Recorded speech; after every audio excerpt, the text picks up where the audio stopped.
নবনীরাদনিন্দিত কান্তিধারম রসসাগর নাগর ভূপবরম। हरे कृष्णा, दंडवत प्रणाम। हम लोग श्रीमद् भागवतम के द्वितीय स्कंध में हैं, द्वितीय अध्याय चल रहा है। आज हम लोग श्लोक संख्या 21 से कंटिन्यू करेंगे। आज हम लोग श्लोक संख्या 21 से 24 तक करेंगे। श्रीमद् भागवतम 2.21 ऑनवर्ड्स। 21 नंबर श्लोक। तस्माद् ध्रुवोर अंतरम उन्नयेत।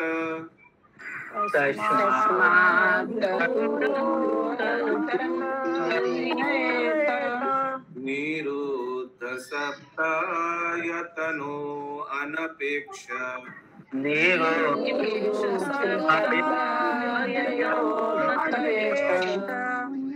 कृत्वा मुहूर्तार्थम अकुंठ दृष्टि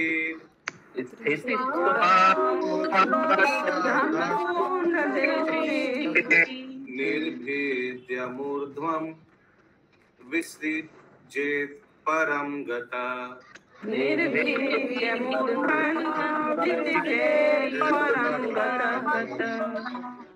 यस, नंदिनी माता जी।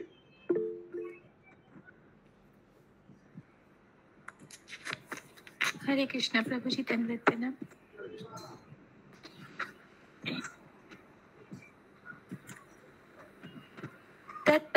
तत्पश्चात भक्ति योगी को अपनी प्राण वायु दोनों बोह के मध्य लाना चाहिए और तब प्राण वायु के सातों बहिर्द्वारों को बंद करके उसे भगवत धाम वापस जाने को अपना लक्ष्य बनाना चाहिए। यदि वह भौतिक भोग की सारी इच्छाओं से मुक्त है तब उसे ब्रह्मरंध्र तक पहुंचना चाहिए तथा भगवान के पास चले जाने पर अपने सारे भौतिक बंधनों को त्याग देना चाहिए। और एक बार। तत्पश्चात भक्ति योगी को अपनी प्राण वायु दोनों भौहों के मध्य लाना चाहिए और तब प्राण वायु के सातों बहिर्द्वारों को बंद करके उसे भगवत धाम वापस जाने को अपना लक्ष्य बनाना चाहिए। यदि वह भौतिक भोग की सारी इच्छाओं से मुक्त है तब उसे ब्रह्मरंध्र तक पहुंचना चाहिए तथा भगवान के पास चले जाने पर अपने सारे भौतिक बंधनों को त्याग देना चाहिए। अरे तो ये एक्चुअली ध्यान योगी का है ना, ठीक ना? ध्यान योगी ऐसे करके करता है, लेकिन बहुत ध्यान से सुनिएगा। प्रभुपाद बता रहे भगवत धाम वापस जाना है, उसीलिए लिखा है भक्ति योगी। उसका डेस्टिनेशन तो क्या आज भी ऐसे होता है क्या? हरे कृष्ण लिखा है। अगर ये पद्धति से अगर आपको मोक्ष प्राप्त करना है तो डेस्टिनेशन क्या चुनिए। आपको मालूम है ना, ये डेस्टिनेशन चुन सकता है योगी। ये तो हम लोग पढ़े आगे ना। नहीं प्रभु जी, होता है क्या इससे प्राण अपना त्याग कर सकता है? मैं पूछ रही। शास्त्र में लिखा है तो 100% हो सकता है। प्रभुपाद बता रहे तो 100% होता है। तो डेस्टिनेशन क्या कर दिया? भगवत धाम। उसीलिए इस योगी को भक्ति योगी बोला गया है, ध्यान योगी नहीं बोला गया इस व्यक्ति को। तात्पर्य। हरे कृष्ण प्रभु जी, ये प्राणवायु का मतलब क्या है? जैसे इसमें बोले दोनों बोओं के बीच लाना मतलब। हाँ, तो हम लोग का अलग अलग वायु होता है, शरीर में तैरता है। उसमें से एक है प्राण वायु। प्राण अपान 5 प्रकार या 6 प्रकार का वायु होता है। उसमें जो प्राण वायु है वो मृत्यु के समय वो तैरता है। वो ये 5 प्रकार के वायु तैरता है हृदय के ऊपर। मृत्यु के समय उसको ध्यान योगी जो है उसको केंद्र करके, उसको फोकस करके, उसी को कंसंट्रेट करके शरीर के बाहर से पूरे शरीर के अंदर से, कल हम लोग पढ़ा ना कहाँ से आस्ते आस्ते लेकर फिर ब्रह्मरंध्र यहीं कहीं है।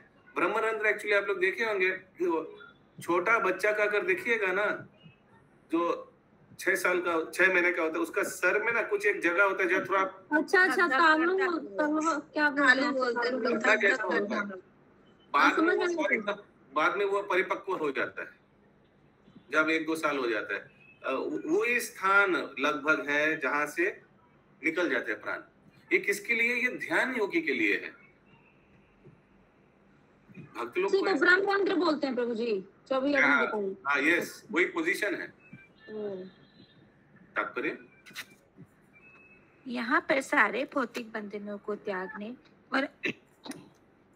और अपने घर भगवत धाम वापस जाने की विधि संस्तुत की गई है। इसकी शर्त यह है कि मनुष्य को पहले भौतिक भोग की इच्छा से पूरी तरह मुक्त हो जाना चाहिए और तथा इंद्रिय तृप्ति की मात्रा के अनुसार इसकी शर्त यह है कि मनुष्य को पहले भौतिक भोग की इच्छा से पूरी तरह मुक्त हो जाना चाहिए। आयु तथा इंद्रिय तृप्ति की मात्रा के अनुसार भौतिक भोग की कई कोटियां हैं। भगवत गीता 9.20 में सबसे अधिक जीवनावधि तक इंद्रिय भोग के सर्वोच्च धरातल का उल्लेख हुआ है। ये सारे के सारे भौतिक भोग हैं। इस लाइन का मतलब आयु तथा इंद्रिय तृप्ति की मात्रा के अनुसार इस यहाँ से शुरू होकर लास्ट तक कैसे मतलब? तो एक मिनट, अलग अलग भोगी है। जो सबसे बड़ा भोगी है वो ब्रह्म ज्योति में विलीन होता है, उसे थोड़ा कम वो आध्यात्मिक वो ज्ञान का भोगी है, उससे थोड़ा कम कर्म का भोगी है। ये भगवत गीता 9.20 में बताया गया है कि त्रैविध्यामां सोम, एक सेकंड, इसमें बताया गया है those who are inclined to fruitive activities described in the Vedas worship me through ritualistic sacrifice but purified from sin by drinking the soma juice which is remnant of the yajnas they seek to go to heaven। ये बड़ा बड़ा high level का भोगी है।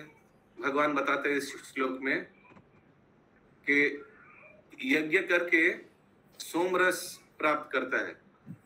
यज्ञ करके क्या करता है? वो स्वर्ग लोक में जाता है। किसके लिए, किस आशा में? सोमरस पान करेंगे अप्सराओं का। तो ये सब बहुत हाई लेवल योगी है, भोगी है एक्चुअली देखा जाए तो यही श्रील प्रभुपाद यहाँ बता रहे हैं कि अलग अलग भोग का लेवल है। और 9.20 में ये बताया गया है सर्वोच्च भोगी। आगे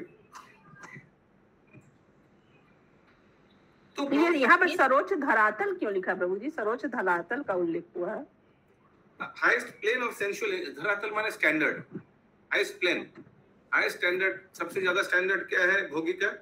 long period of life mentioned in the Bhagavad Gita. स्वर्गलोक में जाकर बहुत 10,000 साल स्वर्गलोक भोग करना। ओके, कलयुग में जड़ जगत में भूलोक में कितना? मैक्सिमम 100 साल, लेकिन स्वर्ग लोक में जाकर लंबी आयु तक भोग करना। यही बताया गया है। 9.20 अगर श्लोक का आप अनुवाद पढ़ेंगे उसमें ये लिखा गया है। कोई पढ़िए 9.20 का अनुवाद, भागवत गीता निकाल के पढ़िए। आसपास भागवत गीता है तो निकालिए और पढ़िए। मेरा इंग्लिश में है।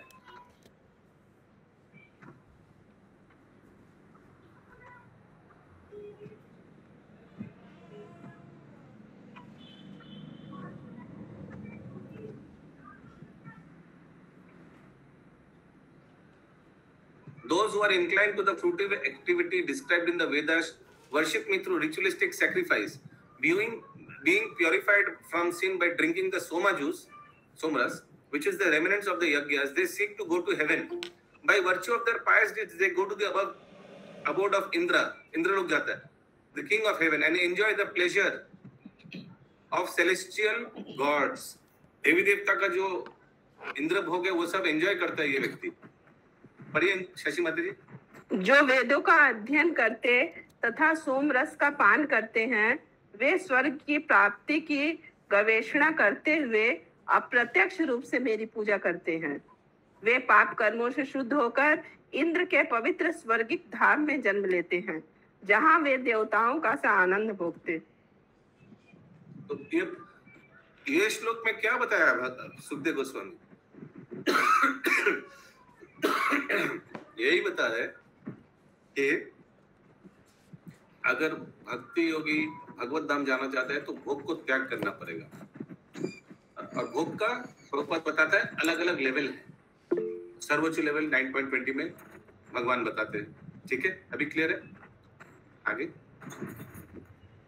ये सारे के सारे भौतिक भोग हैं और मनुष्य को ये भली भांति समझ लेना चाहिए कि उसे ब्रह्मलोक तक इतनी दीर्घ आयु की भी आवश्यकता नहीं होती। उसे भगवत धाम वापस लौटना ही होगा। उसे सबसे ज्यादा आयु अत्यधिक किसका है? सबसे ज्यादा आयु ब्रह्मा जी का है। तो ब्रह्मलोक में जाने का भी इच्छा हो सकता है ज्यादा लंबा आयु के लिए। यस। उसे अत्यधिक भौतिक सुविधाओं से आकृष्ट नहीं होना चाहिए। भगवत गीता 2.59 में कहा गया है कि ऐसी भौतिक विरक्ति तभी प्राप्त की जा सकती है जब मनुष्य जीवन की परम संगति से परिचित हो जाए। परम दृष्ट्वा निर्वर्तते। जब तक मनुष्य आध्यात्मिक जीवन की प्रकृति को पूरी तरह समझ नहीं लेता, तब तक वह मुक्त नहीं हो सकता। निर्विशेषवादियों की एक श्रेणी द्वारा यह प्रचार करना कि आध्यात्मिक जीवन सभी प्रकार की विविधता से शून्य है, घातक है और जीवों को बहकाकर अधिकाधिक भौतिक भोग की ओर ले जाने वाला है। फलस्वरूप एक सेकंड थोड़ा फुल स्टॉप में थोड़ा पॉज कीजिएगा एकदम। हाँ, तो हमको भी समझ थोड़ा कुछ या तो एक तो है कि परम दृष्टा निवर्तते, हायर टेस्ट मिल जाने के बाद वो लंबी आयु का। आप में से कौन कौन लंबी आयु चाहता है? हाथ उठाइए। वो तो अभी तो हाथ उठाने का गूगल भी दे दिया। कोई है जो इधर लंबी आयु चाहता है? 10,000 20,000 साल? कोई नहीं चाहता है। भक्ति आने के बाद तो चाहते ही नहीं है लोग। फिर उसके बाद श्रील प्रभुपाद बता रहे हैं, one cannot be freed from material attraction unless he has complete understanding of the nature of spiritual life. अगर भोग का वासना तभी जा सकता है जब भक्ति के ज्ञान हो जाए। The propaganda by a certain class of impersonalists that spiritual life is void of all varieties is dangerous propaganda. बहुत लोग बोलते हैं अरे ये भगवान के धाम स्पिरिचुअल लाइफ, इसमें कोई वैरायटी नहीं है, कोई आनंद नहीं है, बोरिंग है, बोरियस है। ये गलत है। ये हम लोग को डराने के लिए बोलता है, लोगों को बहकाने के लिए बोलता है। स्पिरिचुअल लाइफ में बहुत वैरायटी है, बहुत आनंद है। To mislead the living being into becoming more and more attracted by material enjoyment. लोग बोले क्या तुम लोग घास फूस खाते हो, इसमें कोई आइटम ही नहीं है, कोई वैरायटी नहीं है। देखो हम लोग चिकन खाते हैं, मटन खाते हैं, कितना वैरायटी है। वो सब डेड बॉडी खाते हैं, उन लोग उसको लगता है बहुत वैरायटी है। ऐसे करके हर एक चीज में बोलता है नहीं, हम तुम लोग में कोई भजन कीर्तन में कोई वैरायटी नहीं है। देखो हम लोग pop rock pop dock pop pop pop ये सब करते, देखो कितना अच्छा है हम लोग का डांस गाना। उन लोग को मालूम ही नहीं कि कितना वैरायटी है स्पिरिचुअल लाइफ में। हर एक चीज में वैरायटी है। संगीत में हर एक जो सुर है सब वेद से आता है। वो हम सुना उस दिन, कोई भक्त बोलता है ना कि ये जो आप हरे कृष्णा ट्यून गा रहे हैं ना, ये एक्चुअली एक हिंदी पिक्चर से लिया गया है गाना से। बोलता है ना ऐसे बोलता है ना। लेकिन महाराज राधानाथ स्वामी महाराज नहीं, सॉरी शायद गौरांग प्रभु या राधानाथ स्वामी महाराज का लेक्चर में सुन रहा था, तो बता रहे थे कि एक्चुअली सब ट्यून एक राग से आते। राग है ना, राग ये राग क्या बोलते हैं, राग भैरवी, राजा सावरी, राग यमन। Yes, very good. तो सब उसी से सब लिया गया है। और जितना भी ये सब है राग वाग बनाया गया है, किस लिए? भगवान कृष्ण को आनंद प्रदान करने के लिए। अलग अलग भजन करके अलग सुर में उनको आनंद प्रदान करने के लिए सब बना है। तो वास्तव में हम लोग उन लोग का कॉपी नहीं कर रहे हैं, उन लोग हम लोग का कॉपी किया है। बॉलीवुड टॉलीवुड और जो भी वुड है सब वेदों का शास्त्र का ये सब ट्यून कॉपी किया है करके अपना भौतिक गाना बनाया है। ओके, यस, आगे। फलस्वरूप अल्पज्ञ लोगों को परम या परमेश्वर की कोई धारणा नहीं हो पाती। वे अपने आप को ब्रह्म सिद्ध जीव कहकर भले ही मन को बहला ले, किंतु वे नाना प्रकार के भौतिक भोगों से चिपके रहना चाहते हैं। ऐसे अल्पज्ञों के पास परम की कोई अवधारणा नहीं हो सकती, जैसा कि इस श्लोक में बताया गया है। अतः वे परमेश्वर के पास नहीं पहुंच पाते। हरे कृष्ण। निर्विशेषवादी के बारे में बोल रहे हैं, अल्पज्ञ उन्हीं को बोला जा रहा है। नहीं, उस व्यक्ति के बारे में बोल रहे हैं जो साधारण व्यक्ति से भ्रमित हो जाते हैं कि कृष्ण कॉन्शियस में कोई वैरायटी नहीं है, बोरियस है। उस व्यक्ति के बारे में बोल रहे हैं। तो वो फिर डर से भौतिक आसक्ति में लिप्त रहता है, भौतिक लाइफ में लिप्त रहता है। भक्तों को आध्यात्मिक जगत, भगवान तथा वैकुंठ लोक कहलाने वाले असीम लोगों में उनकी दिव्य संगति का पूरा ज्ञान रहता है। यहाँ पर अकुंठ दृष्टि का उल्लेख हुआ है। अकुंठ या वैकुंठ का एक ही भाव है और जिस किसी ने भी आध्यात्मिक जगत तथा भगवान के साथ साक्षात संगति को अपना लक्ष्य बना रखा है, केवल वही इस भौतिक संसार में रहते हुए भी अपने भौतिक बंधनों को त्याग सकता है।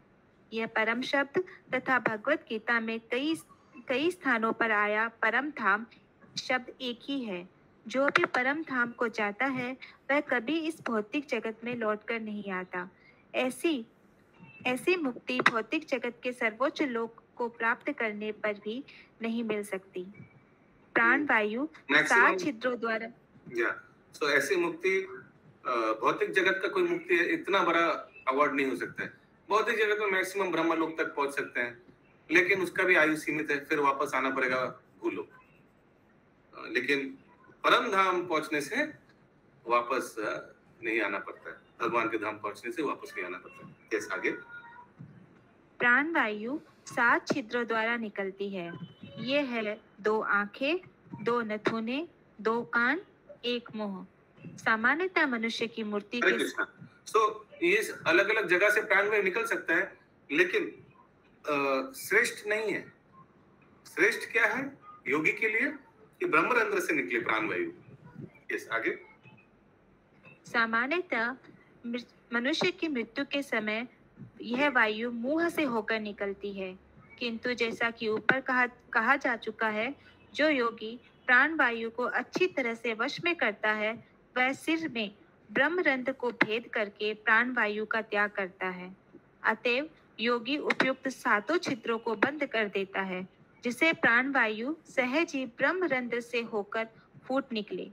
ये महान भक्त के भौतिक बंधन त्यागने का निश्चित चिन्ह है। तो ये महान भक्त इसलिए बोल रहे हैं क्योंकि ये व्यक्ति डेस्टिनेशन क्या चुना है? गोलोक वृंदावन, भगवान के धाम जाना चाहते। ओके, इसीलिए कंफ्यूज मत होइए।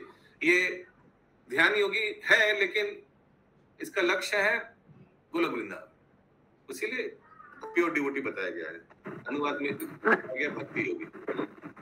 हरे कृष्ण प्रभु जी। तो क्या भक्त लोग भी ऐसे? नहीं, भक्त लोग प्रभुपाद ने, ये तो प्रभुपाद इसीलिए एलैबोरेट कर रहा है क्योंकि भगवान ऐसे सुखदेव गोस्वामी इसको बोला है ना, इस तरीका को उसको समझाने के लिए प्रभुपाद एलैबोरेट कर रहे हैं। तो भक्त लोग का तो 7 द्वारों से ही निकलेगा प्रभु जी प्राण, तो वो लोग का अच्छा नहीं लिखा हुआ है। भक्त लोग का कोई भी द्वार से निकले, भक्त लोग जाएगा तो भगवान के धाम, और अगर भक्ति कंप्लीट नहीं हुआ तो फिर वापस आएगा भूलोक में, लेकिन सुकृति लेकर। भक्त लोग के लिए ऐसा कोई मायने नहीं रखता है। एक्सीडेंट से भी मर गया फिर भी भगवान का धाम जाएगा, अगर भक्ति कंप्लीट हो गया तो। আচ্ছা, হরে কৃষ্ণ প্রভু। ব্রহ্মরন্ধ্র বলতে কি বোঝাচ্ছে? ব্রহ্মরন্ধ্র আমি বললাম না, ব্রহ্মতালু বলি না আমরা বাচ্চাদের, ব্রহ্মতালু হয় না যেখানে ছোটবেলায় দেখবেন মারা একটু মালিশ করে দেয় এই জায়গাটা, ওই জায়গাটা ধরলে দেখবেন একটা টক টক টক করে একটা ভেন আছে। আপনি বুঝতে जाए ना, আপনারা महसूस किया है, उधर पकड़ेगा ना कोई बच्चे का 6 महीने का, तो देखिएगा वो आप फीलिंग कर पाएंगे कि कुछ वो नस जैसा है कुछ। किसी का बहुत ज्यादा होता है गहरा, किसी का कम होता है प्रभु जी। है बहुत सावधानी से बच्चे को उसमें देखना पड़ता है कि चोट न लग जाए माथा के बल, वहाँ एकदम नरम रहता है, सॉफ्ट। अभी आप लोग के सर पे कोई है ना? नहीं, वो सब किसी का है क्या अभी भी? लोग मजबूत बहुत लोग चेक कर रहे हैं। इन लोग का भी स्तर तो बहुत ऊपर होगा ना। देखिए मैं बोला तो बहुत लोग चेक कर रहे हैं। नहीं, वो 1-2 साल में चला जाता है। 22 नंबर श्लोक। हरे कृष्ण प्रभु जी। यस माता जी। हाँ प्रभु जी, इन लोग का भी स्तर तो हम लोग से काफी ऊपर है ना? योगी लोग का जो बता रहे, जो अपने 7 छिद्रों को बंद कर देते हैं। नहीं, ये योगी नहीं है, ये भक्ति योगी है। ये बताया इस श्लोक में, देखिए योगी को भक्ति योगी बोला गया है। ओके, हालांकि ये प्रोसेस इस्कॉन के भक्त के लिए इंपॉर्टेंट नहीं है। प्रभुपाद ने अलग प्रोसेस दिया, जब करो ऐसे पहुंच जाओगे। हम लोग को कभी प्रभुपाद ने बोला है कि ऐसे करके प्राण वायु को ऊपर लेकर इधर से, इट इज नॉट रेकमेंड, हम लोग के लिए नहीं है। हरे कृष्णा प्रभु जी, ये प्रोसेस तो नवदा भक्ति में नहीं है। नहीं है। 22 नंबर श्लोक। यदि प्रयास्यान नृपपारमेष्ठायाम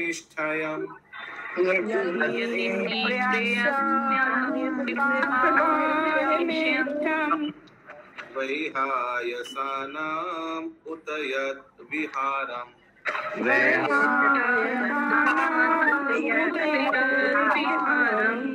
अष्टाधिपत्यं गुणसन्निवाये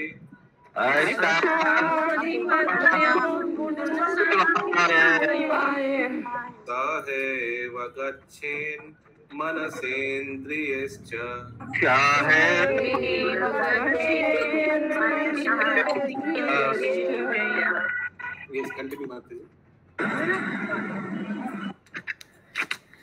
तथापि हे राजन, यदि योगी में अत्यधिक भौतिक भोगों की इच्छा बनी रहती है, जैसे कि सर्वोच्च लोक ब्रह्मलोक जाने की या अष्ट सिद्धियां प्राप्त करने की, अथवा वैहायसों के साथ ब्रह अंतरिक्ष में यात्रा करने की, या लाखों ग्रह में से किसी एक स्थान प्राप्त करने की इत्यादि, तो उसे भौतिकता में ढले मन तथा इंद्रियों को अपने साथ साथ ले जाना होता है।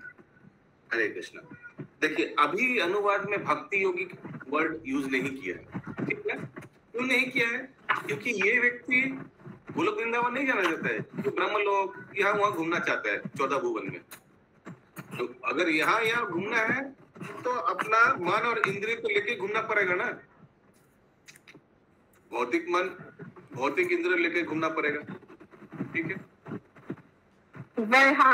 वैहासनो लिखा है प्रभु जी, वो क्या होता है? वैहासो होगा कहीं 14 भुवन में होगा कहीं, देखते हैं। तो वैहासुकों के साथ भुवन होता तो उसके साथ कैसे जाएगा? Travel in the outer with the, देखते हैं प्रभुपाद जी कुछ बोला है या नहीं, हमको भी मालूम नहीं है। जीव लिखा वैहास नाम है। तात्पर्य, ऊर्ध्व लोकों में अधोलोकों की अपेक्षा हजारों हजार गुना अधिक भौतिक भोग की सुविधाएं हैं। सर्वोच्च ग्रह मंडलों में थोड़ा दूर रखिए, बहुत ज्यादा क्लोज हो गया माइक। हाँ, फिर से पढ़िए। ऊर्ध्व लोकों में अधोलोकों की अपेक्षा अधिक हजारों हजार गुना अधिक भौतिक भोग की सुविधाएं हैं। सर्वोच्च ग्रह मंडलों में ब्रह्मलोक, ध्रुवलोक इत्यादि हैं, और वे सब महर लोकों के ऊपर हैं। इन लोकों के निवासियों को अष्ट सिद्धियां प्राप्त हैं। उन्हें योग सीखने की कोई आवश्यकता नहीं पड़ती, और वे कण के समान लघु होने की शक्ति, अणिमा सिद्धि, या पंख से भी हल्का होने की शक्ति, लघिमा सिद्धि प्राप्त कर लेते हैं। उन्हें भारी से भारी होने की महिमा सिद्धि, कोई आश्चर्यजनक वस्तु उत्पन्न करने या कि इच्छा अनुसार किसी वस्तु को विनिष्ट करने के लिए स्वतंत्रता पूर्वक कार्य करने की ईशित्व सिद्धि, या सारे तत्वों को वश में करने की विशित्व सिद्धि, किसी भी इच्छा के विफल सारे तत्वों को वश करने के लिए वो है वशिता ना, वशित्व वशी माने वशीभूत बोलता ना, कंट्रोल में। हाँ, आगे। किसी भी इच्छा के विफल न होने की शक्ति रखने की प्राकम्य सिद्धि, या इच्छा अनुसार कोई भी रूप धारण करने की काम वसायता सिद्धि के लिए कोई वस्तु किसी स्थान विशेष से प्राप्त करने की प्राप्ति सिद्धि की आवश्यकता नहीं पड़ती। ये सारी सिद्धियां उच्च लोक के निवासियों को प्राकृतिक उपहार के रूप में मिली होती है। उन्हें बाह्य अंतरिक्ष में विचरण करने के लिए किसी यांत्रिक सहायता की आवश्यकता नहीं पड़ती, और वे पलक मारते ही एक ग्रह से दूसरे ग्रह में इच्छा अनुसार विचरण कर सकते हैं।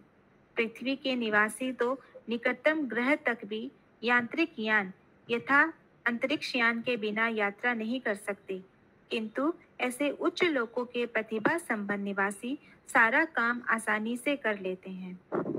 चूंकि भौतिकतावादी ऐसे लोकों में वास्तव में जो कुछ है उसका अनुभव प्राप्त करने के लिए उत्सुक रहता है, अतएव वह हर वस्तु को स्वयं देखना चाहता है। जैसे उत्सुक व्यक्ति पूरे संसार में घूमकर प्रत्यक्ष स्थानीय अनुभव प्राप्त करना चाहता है, उसी तरह अल्पज्ञ आध्यात्मवादी उन लोगों को उन लोगों का कुछ अनुभव प्राप्त करना चाहता है जिसके विषय में उसने विस्मयपूर्ण बातें सुन रखी है। किंतु योगी अपने मन तथा इंद्रिय सहित वहां जाकर अपनी इच्छा आसानी से पूरी कर सकता है। भौतिकतावादी मस्तिष्क की मूल प्रवृत्ति भौतिक जगत पर प्रभुत्व जताने की होती है और यहाँ पर वर्णित सारी सिद्धियां भौतिक जगत पर प्रभुत्व की घोतक है। भगवत भक्त इतने महत्वाकांक्षी नहीं होते हैं कि एक सेकंड, फिर से अभी लाइन पढ़िए जो आपने पढ़ा। भौतिकतावादी मस्तिष्क की मूल प्रवृत्ति भौतिक जगत पर प्रभुत्व जताने की होती है और यहाँ पर वर्णित सारी सिद्धियां भौतिक जगत पर प्रभुत्व की घोतक है। अच्छा, ये सब सिद्धियां भगवान के धाम में लगेगा नहीं, एप्लीकेबल भी नहीं होगा, दरकार भी नहीं है। और अगर किसी को इच्छा हुआ तो ऐसे ही कर सकता है भगवान के धाम में।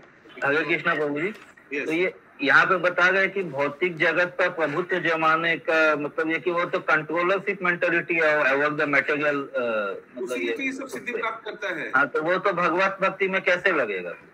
एकदम नहीं लगेगा। यस प्रभु जी, हनुमान जी को 9 सिद्धि उनके पास भी था प्रभु जी। ये सब तो भगवान की सेवा में लगाए थे सारे सिद्धियों। यस,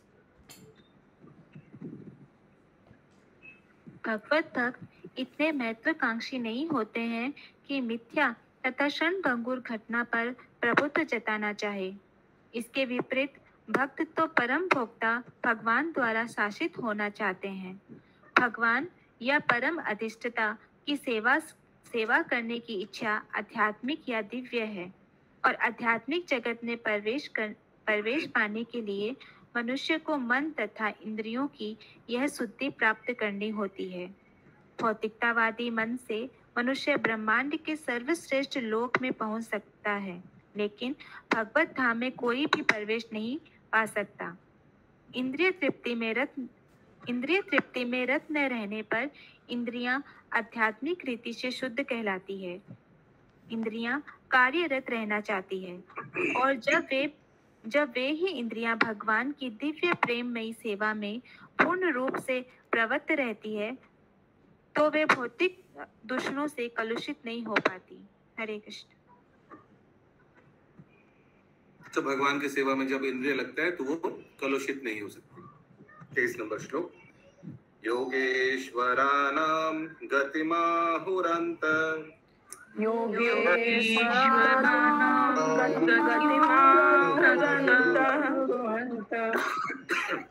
बाह्ये स्त्रीलोक्य पवनन्तरात्मनम्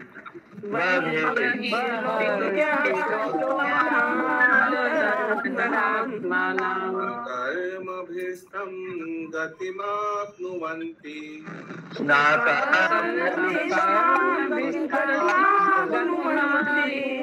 विद्या तपो योग समाधिभाजम्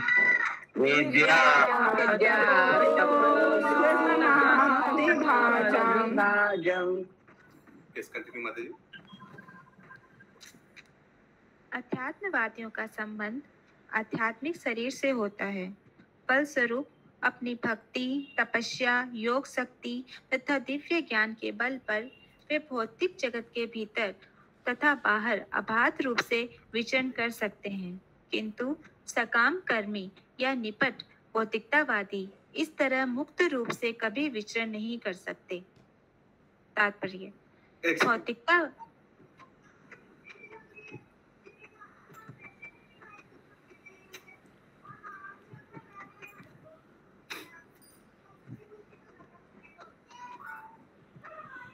जैसे नारद मुनि का उदाहरण है। नारद मुनि भक्त हैं और अपना दिव्य शरीर से कहीं भी विचरण कर सकता है, कहीं भी जा सकता है, कोई रेस्ट्रिक्शन नहीं है उनके लिए। लेकिन एक कर्मी ज्ञानी योगी, उसका रेस्ट्रिक्शन है, वो मैक्सिमम 14 भुवन विचरण कर सकते हैं, उसके ऊपर नहीं, भगवत लोक में। तात्पर्य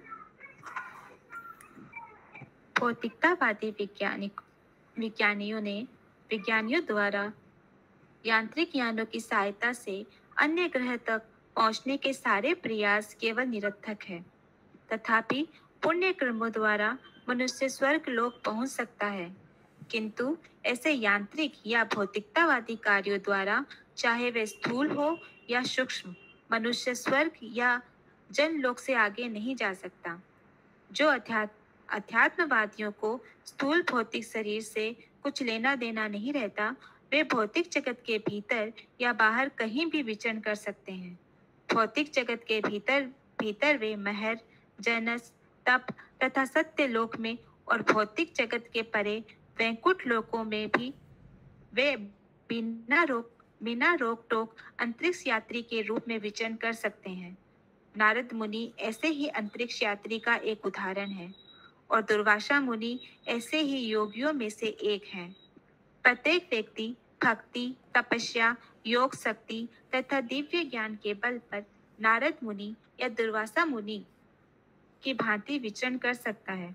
ऐसा कहा जाता है कि दुर्वासा मुनि ने केवल 1 वर्ष में ही संपूर्ण भौतिक आकाश तथा परव्योम के कुछ भाग की यात्रा की थी। स्थूल या सूक्ष्म भौतिकतावादी व्यक्ति योगियों की गति को कभी नहीं पा सकते। हरे कृष्ण। हरे कृष्ण। किसी का कोई प्रश्न है? हरे कृष्ण। नंद किशोर प्रभु। नारद मुनि जो हर लोक में विचरण कर सकते हैं, तो क्या भगवान के धाम तक भी जा सकते हैं? हाँ, यस। हरे कृष्ण प्रभु जी।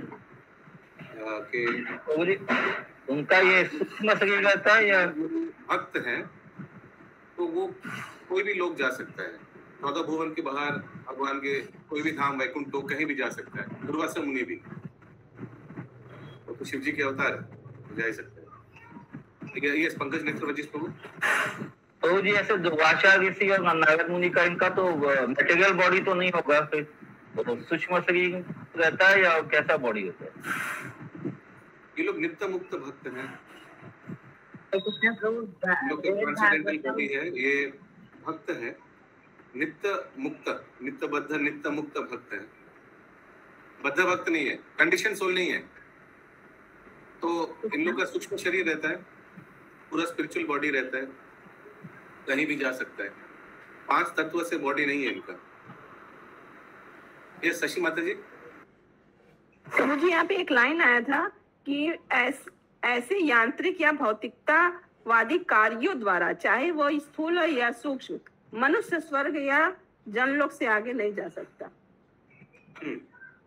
तो भौतिक कार्य से यानी योग, तपस्या एक्सेट्रा करके मैक्सिमम जनलोक, तपलोक से इससे आगे नहीं जा सकते। Within the material world they move in the planet system of Mahalok and beyond maximum Satyalok तक जा सकते हैं। क्या लिखा है? सैटेलाइट वगैरह के बारे में बोला। One can however reach heavenly planets by virtuous activities, but one can never expect to go beyond Swarglok or Janalok by such mechanical or materialistic activities, either gross or subtle.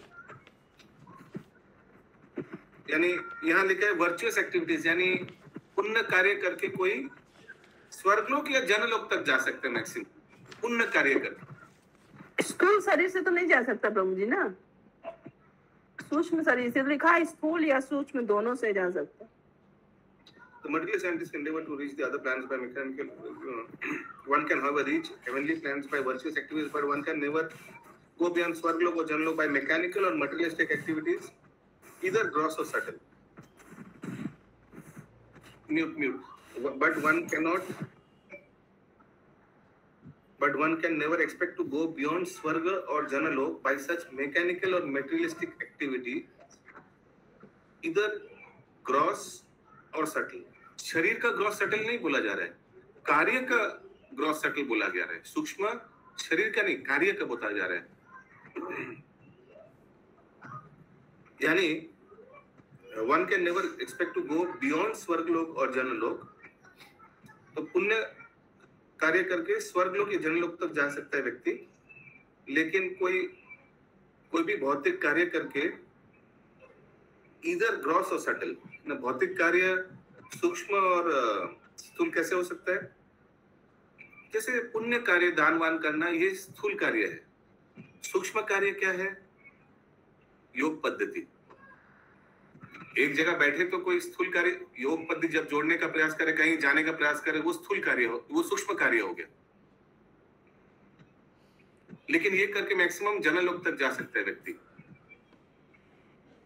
तो वो शरीर का नहीं बोला जा रहा है शशि माता जी। ओके प्रभु जी, ठीक। फिर से पढ़िए एक बार लाइन हिंदी में सुनते हैं। हाँ ठीक है प्रभु जी, समझ में आ गया। पढ़िए एक बार लाइन। किंतु ऐसे यांत्रिक या भौतिकतावादी कार्यों द्वारा, चाहे वो स्थूल हो या सूक्ष्म, मनुष्य स्वर्ग या जनलोक से आगे नहीं जा सकता। यस, वो कार्य को स्थूल सूक्ष्म बोला गया है, व्यक्ति को नहीं, वो व्यक्ति का शरीर को नहीं। 24 जैसे कहा गया कि दुर्वासा मुनि ने कुछ लोगों तक भ्रमण किया, कुछ लोग का, तो क्या नारद मुनि के तरह वो सब लोग में नहीं जा पाए? कुछ लोग लिखा है क्या? हाँ, कुछ लोग तक उन्होंने भ्रमण किया।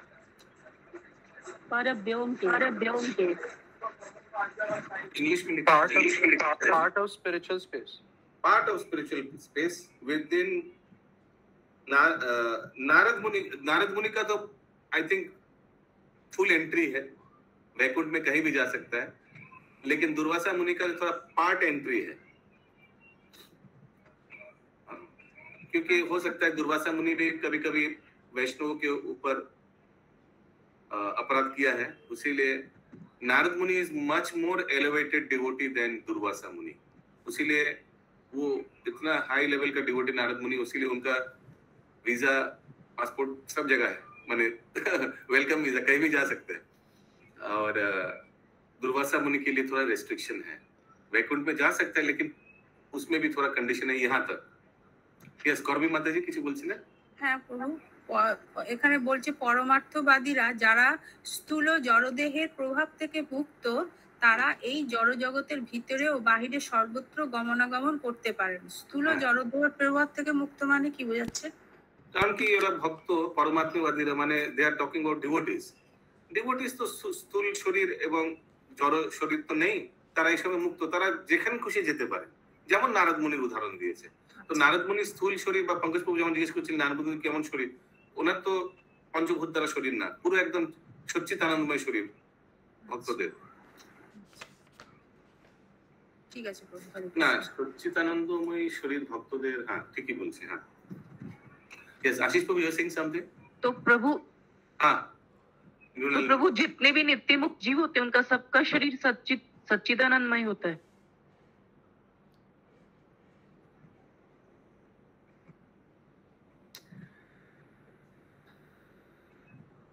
एक्चुअली मेरा जो अंडरस्टैंडिंग, मैं जो प्रवचन में सुना है कि वहां भी सूक्ष्म शरीर रहता है, लेकिन वो मन बुद्धि अहंकार जो है वो भगवान पे समर्पित वाला है। जो लोग नित्य मुक्त जीव है, जो भगवान के धाम में जो जीव है, उनका सच्चिदानंद में शरीर तो भगवान का ही है। नहीं बाबू, उनका भी होगा, सबका ही है सच्चिदानंद। हाँ, थोड़ा आगे भी तो हम लोग जो पढ़ा है उसमें भी बोला गया कि भगवान का धाम ही सच्चिदानंद है, और जो भक्त लोग जाते हैं वो भी सच्चिदानंद शरीर प्राप्त करते हैं। ओके, कल का परपोर्ट में हम लोग पढ़ रहे थे ये चीज। तो यस आशीष प्रभु फिर से बोलिए। कल का परपोर्ट में हम लोग प्रभु जी ये चीज पढ़े थे कि जो भगवान के धाम पे पहुंच जाते हैं तो वो नित्य मुक्त हो गए, तो उनका सच्चिद आनंद रहता है शरीर। Are you sure this was there yesterday? Yes प्रभु जी। शरीर, I don't know body was written over there or not, but सच्चिदानंद लिखा होता था, that I remember. But as far as my understanding is, I have heard in lecture that they also have a subtle body. उन लोग का भी सूक्ष्म शरीर रहता है। ये भौतिक सूक्ष्म शरीर तो ये मन बुद्धि अहंकार जो भौतिक जड़ जगत के जो है वो तो यहीं छोड़ के जाना पड़ता है, लेकिन वहां भी एक सूक्ष्म शरीर है जो सच्चिदानंद में है, और जो मन बुद्धि अहंकार जो है वो भगवान पे समर्पित वाला है। एनीवेज 24 नंबर श्लोक, आज के अंतिम श्लोक। वैश्वानरं यति विहाय सागता, वैश्वानरं यति विहाय सागता, सुसंज्ञया ब्रह्म पथेन शोचिष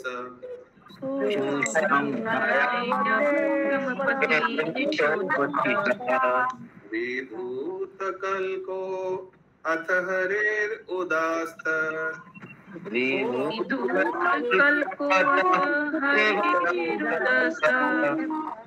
याति चक्रम नृपसे सुमारम याति चक्रम नृपसे सुमारम।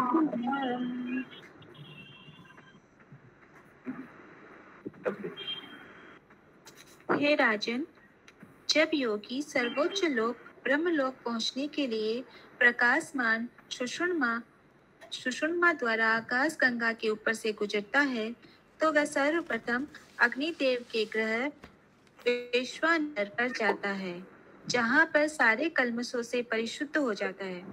तब वह भगवान हरि के तदात्म के लिए उससे भी ऊपर सुषुम्ना चक्र को जाता है। और एक बार।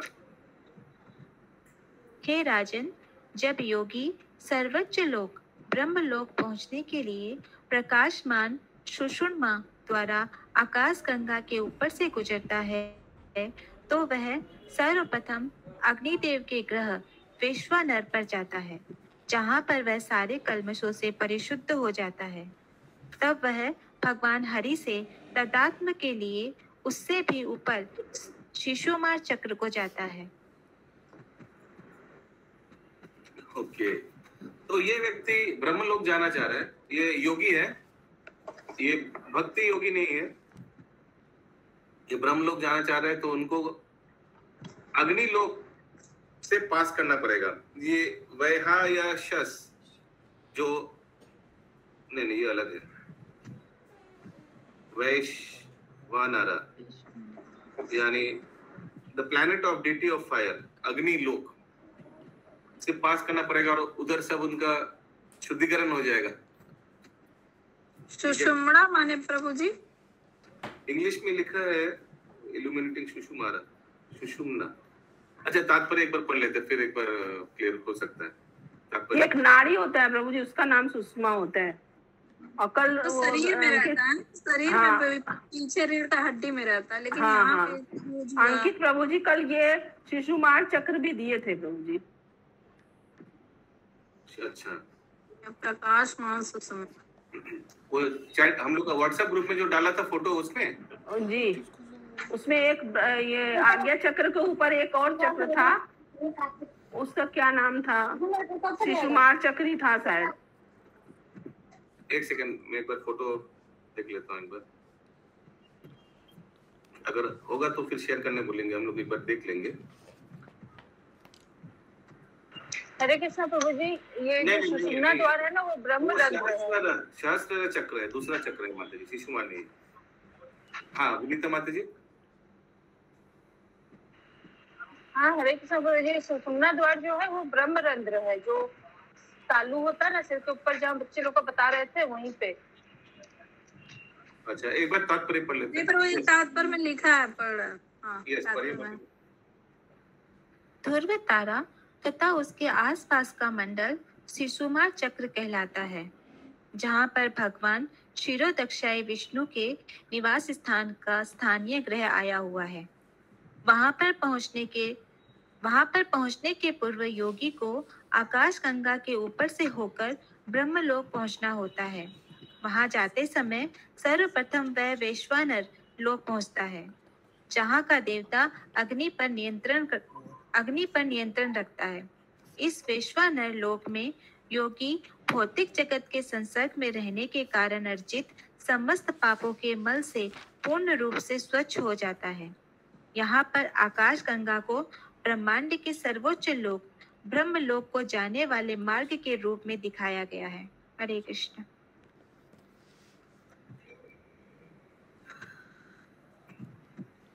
तो ये सुषुम्ना, तुमको ये समझ में आया कि जो पोलर स्टार है, ध्रुव लोक है, उसके चारों ओर जो सर्कल है, सॉरी एक सर्कल जैसा है, ऑर्बिट जैसा है, उसको सुषुम्ना बोला गया। पहला सेंटेंस में तो ये लिखा है क्लियरली।